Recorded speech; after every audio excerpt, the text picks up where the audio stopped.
আপন ভাই, আপনাকে তো এনি নামে একজন অভিযোগ জানিয়েছে মানবাধিকারে, এসে কি দেখতে পেলেন? ধন্যবাদ। আপনারা এখানে যারা আছেন, আমি মানবাধিকারের পক্ষ থেকে অনেক অনেক ধন্যবাদ জানাই।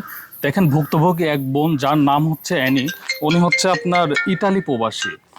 ওনার সঙ্গে মামুন নামে এক হচ্ছে আপনার বাংলাদেশি, উনি হচ্ছে আপনার দুবাই প্রবাসী। এই যে হচ্ছে তার বাসা, আমাদের সহযোগিতা চেয়েছে, তারই ধারাবাহিকতায় আমরা হচ্ছে আজকে ওনার বাসাতে আছি। আসলে ঘটনাটা কতটুকু সত্য এটা জানার জন্য। কিন্তু উনি বাসাতে ছিলেন, আমাদের আশা দেখে উনি চলে গিয়েছেন। এটা আসলে তার ব্যাপার, সে যদি আইনকে শ্রদ্ধা না করে সেটা তার অথরিটি।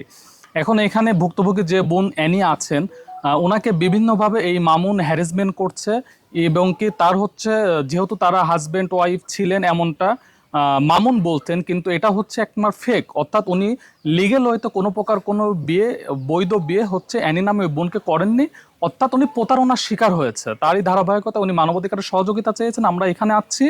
ওই বোনকে বিভিন্নভাবে এই মামুন হচ্ছে আপনি ব্ল্যাকমেলিং করে। অন্তরঙ্গের যে মুহূর্তের ছবিগুলো আছে এগুলা দিয়ে ব্ল্যাকমেলিং করে, হুমকি ধামকি দেয়, বা বিভিন্নভাবে সে অর্থ আহ, দাবি করে তার থেকে, যে আমাকে এটা দিতে হবে, ওইটা দিতে হবে। এইভাবে প্রায় এই ভুক্তভোগী বোন অ্যানি বলেছেন যে 65 লক্ষ টাকার মতো এই মামুন হচ্ছে তার থেকে হাতিয়ে নিয়েছে। এবং কি 2টা ফোন তার থেকে হাতিয়ে নিয়েছে, তার ফোন দিয়ে তাকে ব্ল্যাকমেলিং করছে।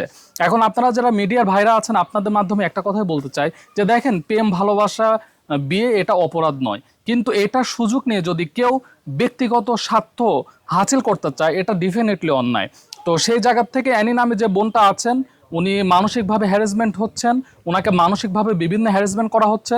আমরা মামুনের বাসায় এসেছি, তার পরিবারের সঙ্গে কথা বলেছি। তার পরিবার কোনো প্রকার কোনো আইনের প্রতি শ্রদ্ধা না রেখে তারা তাদের মতো করে যে যেমন পেরেছে বাসা থেকে চলে গিয়েছে। তো আপনাদের মাধ্যমে একটা কথাই বলতে চাই, মানবাধিকারে মানুষ কখন আসে? যখন আসলে দেখে যে কোনোভাবে আর কোনো আইনি সহযোগিতা পাচ্ছে না, বা মানবাধিকারে গেলে আমরা ন্যায্য বিচারটা হয়তো পাবো, তখনই এই আশা নিয়ে মানবাধিকারে আসে।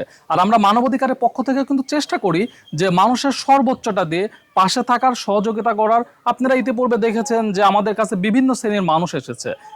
আমাদের কাছে ভ্যানওয়ালা আসুক আর দিন মজুর আসুক, হিন্দু খ্রিস্টান বৌদ্ধ যেই আসুক না কেন, মানবাধিকারের কাছে কিন্তু সবাই সমান, আমাদের মধ্যে কোনো বৈষম্য নাই।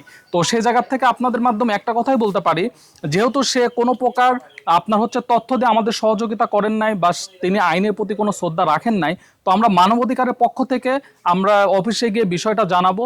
ইনশাল্লাহ আমরা দ্রুত সময়ের মধ্যে সাইবার ক্রাইমে মামলা করব, যেন কোনো প্রকার এই মামুন, এই অ্যানি নামে যে বোনটা আছে, তাকে যেন হয়রানি না করতে পারে, ব্ল্যাকমেলিং করতে না পারে। এটা নিয়ে প্রয়োজনে আইনি যত দপ্তর আছে আমরা প্রতিটা দপ্তরের সহযোগিতা নেব।